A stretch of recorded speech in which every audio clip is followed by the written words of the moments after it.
Only recently, Greek politician and European lawmaker Eva Kaili landed in hot water owing to her scandalous acts and corruption charges. She proved to be a pure disgrace to an institution as considerable as the European Parliament. But is she the only MEP who got her name in the sully? It seems that she has brought the whole European Parliament into the world's spotlight after the Qatargate scandal, the controversial scandal that has rocked the European Parliament over the past few days is slowly opening Pandora's box on the former MEPs. Hello and welcome to TFIGlobal, the foreign affairs and geopolitical analysis arm of the TFI Media Group.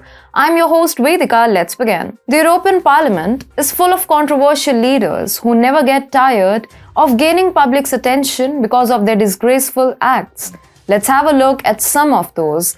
Let's talk about the most infamous Elmar Brok first. The powerful German had served as an EU lawmaker for a record 39 years by the time he retired in 2019. They ought to have given him the name of a room, a cafe, or in his absence, a bench.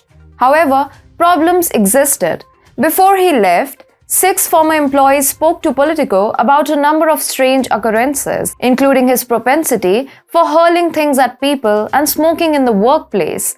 Asked about the allegations, Brok denied creating a toxic office environment, admitting only that working closely together and having stressful days means that there is room for friction, adding, "I entirely condemn any kind of physical or emotional abuse, but the reports show otherwise." The next in the list is Nigel Farage. Mr. Farage has been enjoying the current EU Parliament scandal. He could not contain his laughter as he described this as a shameful situation to both of GB News viewers. A little surprise for a man whose UKIP party was ordered to repay more than €172,000 in misappropriated funds by European Parliament leaders in 2016. Moreover, Farage was a member of the Fisheries Committee of Parliament, a significant industry for an island country like the UK. Despite serving on the committee for 3 years, Farage only showed up for 1 out of 42 meetings, according to Greenpeace. Another disgrace to the European Parliament is this former Polish MEP, Janusz Korwin-Mikke. During a debate on the wage gap, he once claimed women should earn less money than men because they are weaker, they are smaller, and they are less intelligent. He also said that the European Commission building should be turned into a brothel, but sadly did not draw up an impact assessment on his plans. And the long list goes on. The recent Eva Kaili episode had already brought the credibility of the institution into question. For those unaware of the issue, the scandal dates back to when Qatar was granted the hosting rights of the 2022 FIFA World Cup tournament. The decision to grant the country hosting rights was made in 2010 and has since been the subject of much criticism due to the country's human rights record and its alleged use of bribery and corruption to secure the hosting rights. Qatar, a small country, faced stiff competition from big guns like the US, Japan, South Korea, and Australia. However, in December 2010, Qatar was awarded the rights to the 2022 FIFA World Cup, much to the dismay of the other bidders. And guess how did Qatar succeed in securing the bid? By bribing the European parliamentarians.